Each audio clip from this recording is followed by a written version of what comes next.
I am so excited today. We have the network marketing guru, Tom Chenault, with us. And oh my gosh, it is such an honor to have him here. And I'm going to read a little bit of his bio. Tom Chenault is a 28-year veteran of the MLM profession and is a successful top earner. Like most network marketers, Tom spent a lot of time learning the business the hard way. Having been a successful corporate airplane salesman and stockbroker, Tom had trouble wrapping his arms around the skill sets necessary to build and sustain a large network marketing organization. But somehow he did figure it out. Tom realized that the rules that apply to achieving success in corporate America are very different from MLM. Tom has been a passionate supporter and vocal advocate for the network marketing profession for decades and has served in the ANMP Board for multiple years, where he currently serves on the board as a director. He has also been a board member of the MLMIA, Multi-Level Marketing International Association. Tom hosts the longest running home-based business radio show in the world. He has been the voice of home-based business and network marketing since 1999, interviewing the who's who of network marketing, personal development, and small business. He and his beautiful wife, Denise, spelled like Denise, and she is Denise, work together in their network marketing business. I could go on and on about Tom Chenault, but it would take us all day. Thank you for being with us.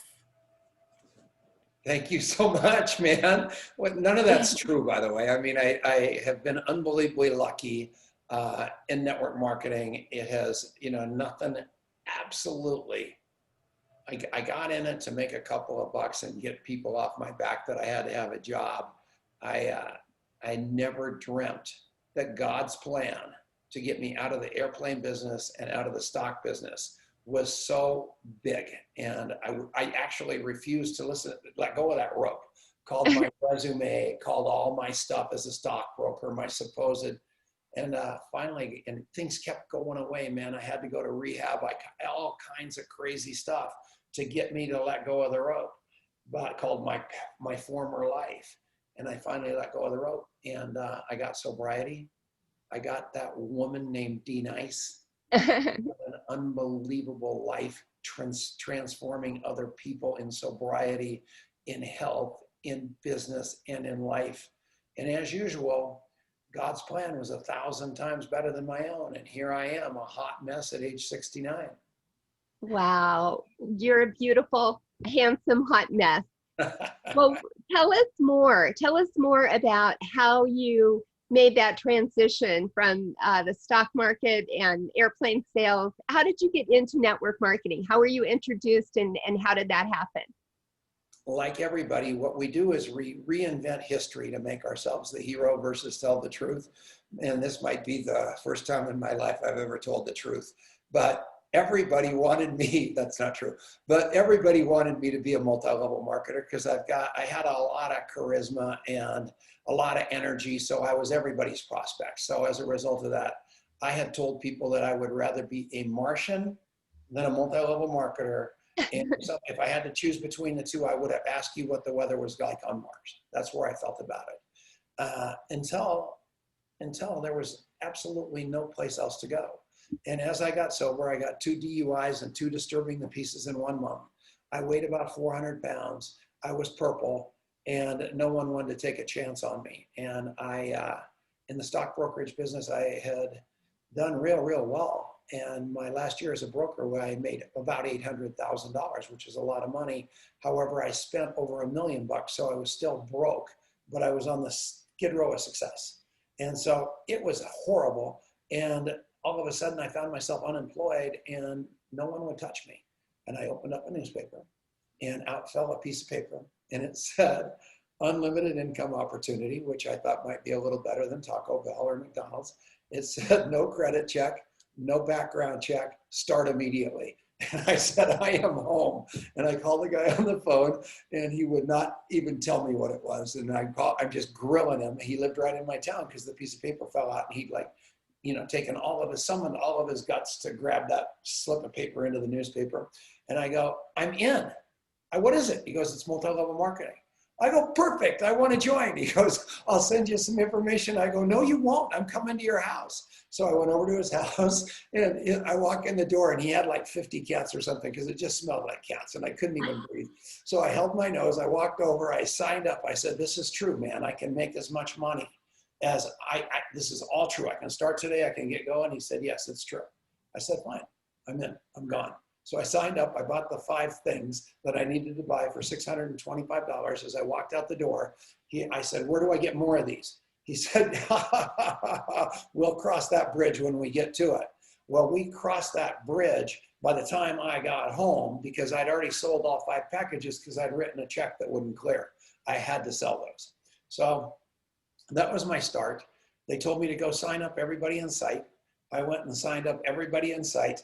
They signed up just to get me to leave their house. I was like the Kirby vacuum salesman. So they just wanted to get rid of me. So it was horrible. And that was my start. And I rose up the ranks with smoke and mirrors.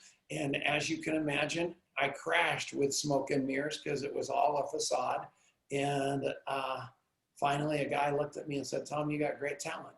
I said, correct, I do. Look at all I'm doing. He goes, no, you're not doing anything except talking about yourself all the time. You're the most self-absorbed, arrogant, scared man I've ever met. Why don't you make that about other people and you'll actually become the success that people already think you are? And it was tough to hear. And I fired my brain, I hired my heart. I made their agenda my agenda. I took everything that I'd learned from Alcoholics Anonymous and from personal development, applied it to multi-level marketing, wrote a little book, if you want to call it that, a magazine, a piece of toilet paper called The Coffee Shop Interview, and started using that. And the rest is history. I've done unbelievably well with God's help in helping drunks stay sober, in helping addicts stay sober, in helping people get their lives back, and laughing all the way of the way. And that's where I am. I'm happily married. 30 years later, it's a Christmas miracle. Wow. Wonderful. Well, Tom, a lot of times people get confused about the difference between working at a job, being an employee, and what it takes to be an entrepreneur and to have a business in network marketing. Could you speak to a little bit the difference about what you do as an employee and what that expectation is versus how you have what you have to do or what's needed or for you in a network marketing business? I think that if you make a job out of multi-level marketing, it's going to be just exactly like how you feel about the job you've got. You don't want to go there. And so I think exactly the opposite on being an entrepreneur or a network marketer.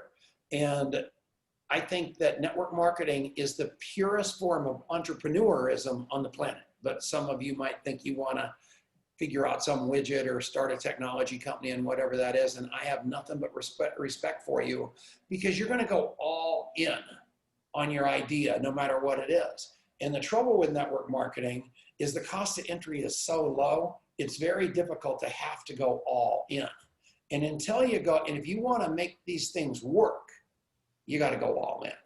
You've got to embrace the network marketing model, fire all that other garbage from everything else you were ever trained at. Because what I find happening is everybody has these degrees or they've got this strong resume, they've got all this sales experience. So they think they're going to take those skills straight into network marketing and really skin the cat over all us housewives and, Joe lunchboxes that are supposedly making all this money. And they look at us and go, oh, I can do 10 times better if I just take my big resume or my whatever.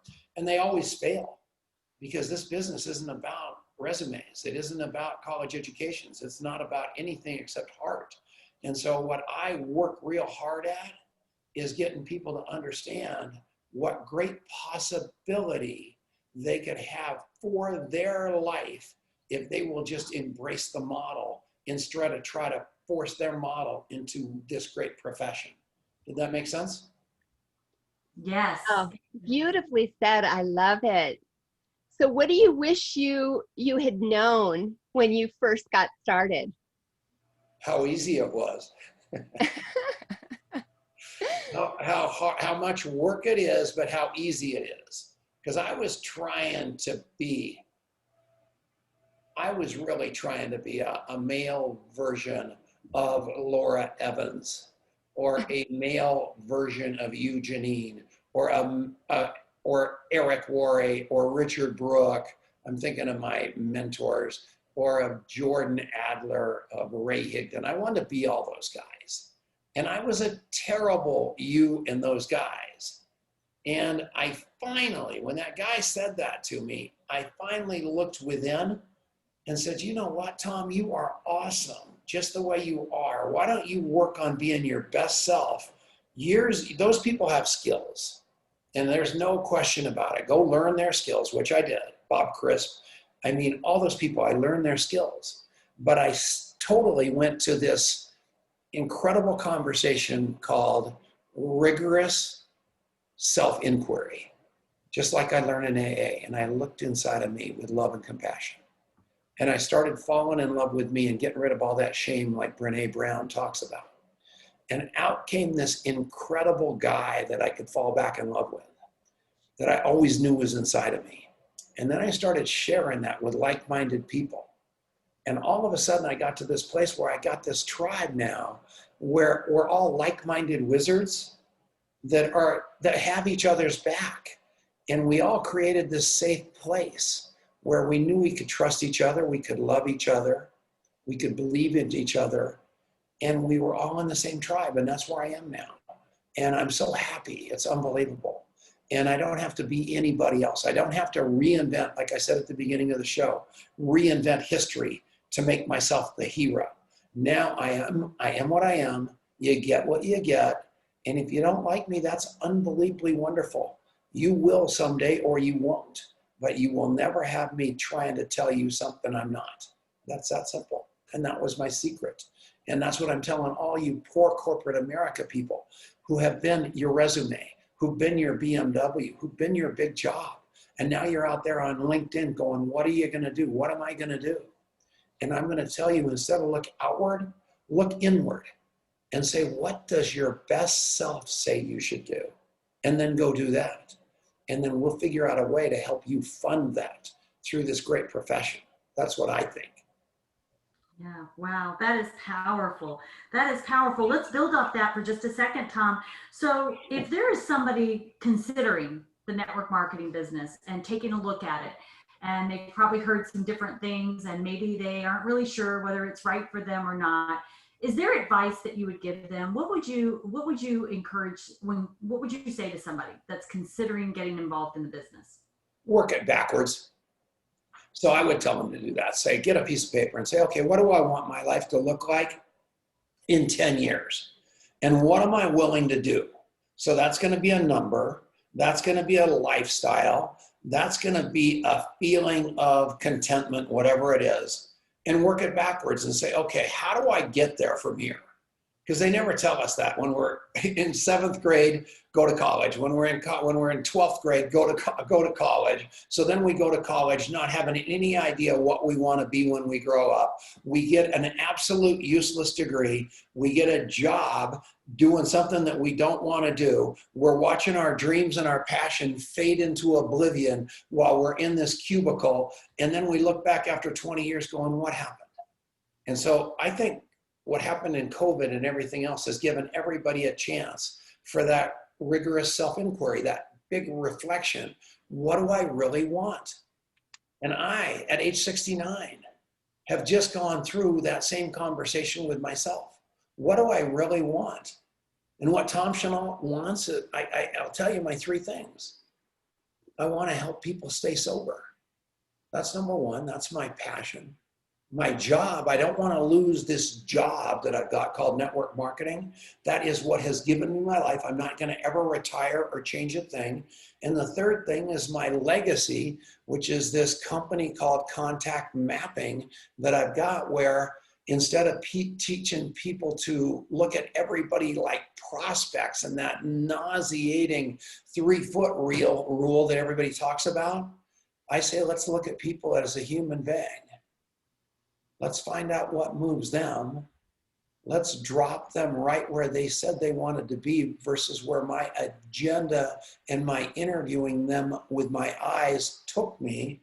And let's not look at prospects anymore as prospects, as human beings as prospects. Let's look at them as human beings that I can contribute to. And that's what I do. So that's contact mapping. That's what I do every day, is change the world through human connection. I have got a mission, a legacy now. And I didn't have that as an airplane salesman or a stockbroker. It was about the money. Mm-hmm. Today, my life's about legacy and making a difference. Mm-hmm. So cool.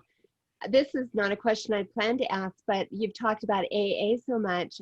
I'm curious about how, do you think that network marketing is good for that community, or for, obviously that's lumping a lot of people together, but I'm curious about that. Okay, so if you go to the contact mapping book or the coffee shop interview, you will see that there's 7 commandments there. And the last one is, you've got to leave everybody that you ever meet in your life feeling better about their life than they did when they got there. So if you meet somebody in a coffee shop or anywhere else, instead of having your agenda, you sit down with those people, meet them right where they are, and figure out how you're going to contribute to them. And so as a result of that, in my life, I'm around alcoholics and drug addicts all the time. If I hit them with any kind of business pitch or any kind of agenda, they're on the edge of a cliff and I might as well just push them off. So yeah, I think it's great for that if you don't go in there with an agenda to monetize AA or anything else. Everything I ever learned about multi-level marketing, I learned in Alcoholics Anonymous. And I don't know if any of you have ever known anybody that needed to quit drinking or stop doing drugs, but they aren't really open to advice. They don't want, or smoking or anything, any kind of addiction. They don't want to hear it. They don't want to hear it, period. And all of a sudden, you run into them 6 months later, and they have quit smoking, quit drinking, quit doing drugs.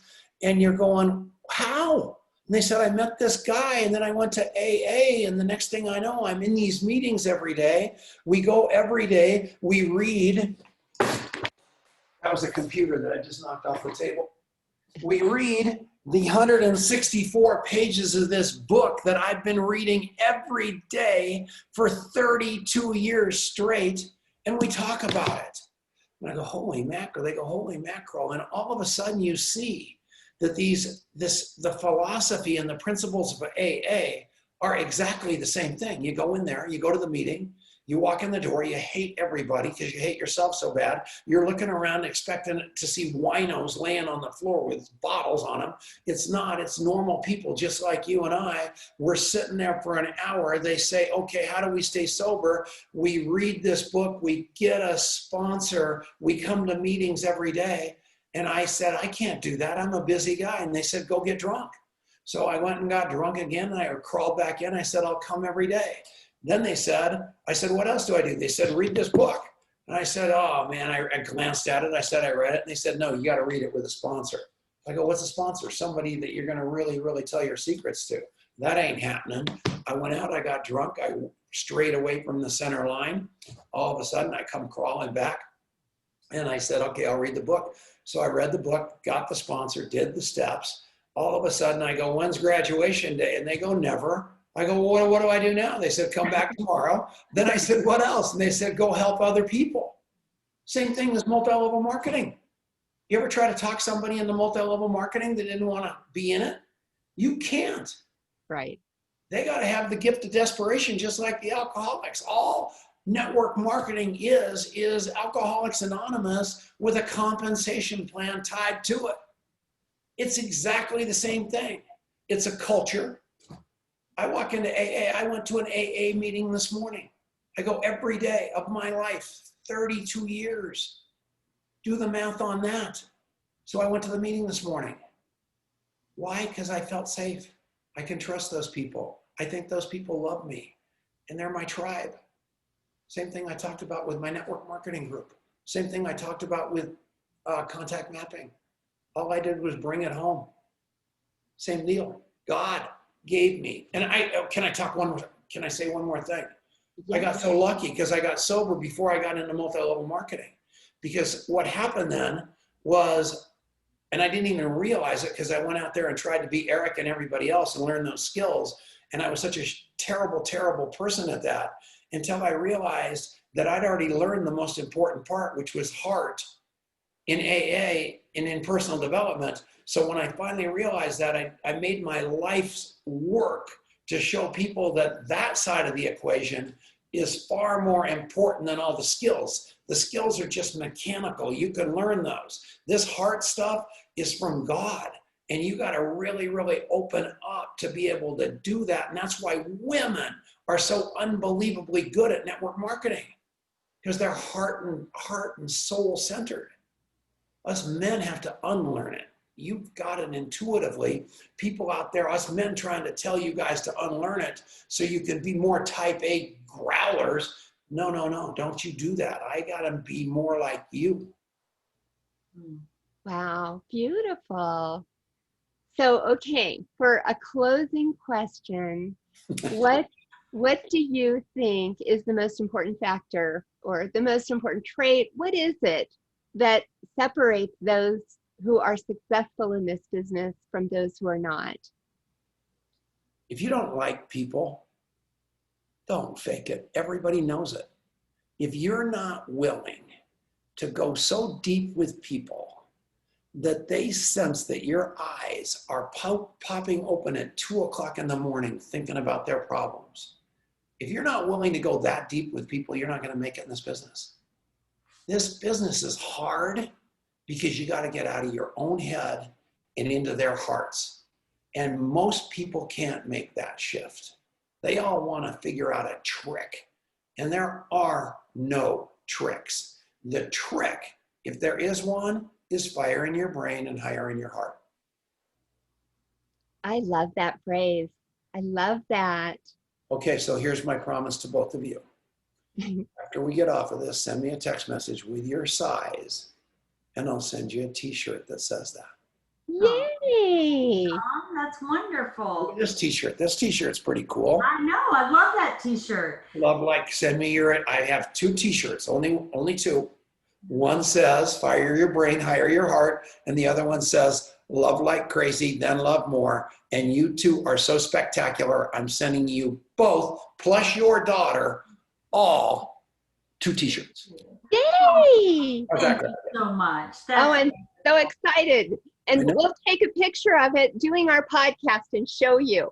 All right, done deal. I love you guys, man. And what you're doing is so important and so needed in your pedigree and your experience, and the fact that you're bringing this kind of conversation to the forefront in network marketing for those people out there suffering that their pride is so. Let me suck my stomach in. Take that picture one more time. Gee, Minnie, Chris, I look like John Candy. It's so funny. Yeah. So anyway, I'm trying to get my face, which is also gigantic. I have all kinds of issues. So anyway, it's so important what you're doing. It's so important and the world needs it. Please don't slow down. Oh, thank you. Thank you. You make me cry. Thank you. Thank you so much. Thank Tom. you. What an honor. What an honor. Thank you very much for your time.